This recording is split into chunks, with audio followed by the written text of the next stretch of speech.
です。今日も私のクッキングビデオを見てくださってありがとうございます。ですね、今日のレシピはそろそろ暑くなってきたので、冷たいトマトのスープガスパチョをご紹介します。で、ガスパチョってね、イタリアの伝統料理で、たくさん夏に豊作になるお野菜、トマトとかパプリカとかキュウリとかを全部ミキサーにかけて、あとパンでとろみをつけるスープなんですけれども、今回はさっぱりと仕上げるためにパンは入れずに、そしてさらにトマトのね美味しさを引き出すのに塩麹を使ったレシピになっています。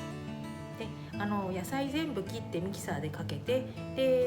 るだけなんですけれども、ちょっとポイントとしては塩麹のパワーを生かすために一晩冷蔵庫で寝かせています。時間がない方は2、3時間とかでもいいんですが、できれば一晩寝かせてあげるとさらに美味しくなると思います。それではクッキング始めます。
いかがだったでしょうか。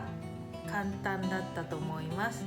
ガスパチョね、皆さん作ったことあるかと思うんですけれども、改めてちょっと塩麹使うということでご紹介させていただきました。で、今日のレシピはですね、サンフランシスコの麹とかお味噌とかを作って販売しているエーデンさんのホームページにも載せてあります。そちらは英語バージョンとなっていますので、もしアメリカのお友達とかいらっしゃる方はぜひぜひご紹介してみてください。で、今日のスープなんですけれども、スープとしてはもちろんですが、冷たいパスタのソースとして使ったり、おそうめんにつけたり、そんな食べ方もできますし、お魚のソースなんかにも使っていただけるので、多めに作って活用してみてください。今日も見てくださってありがとうございました。この動画がいいなと思った方は、いいねボタンや、あとは私のチャンネルをサブスクライブしていただけると嬉しいです。それではまた次の動画でお会いしましょう。清水えりでした。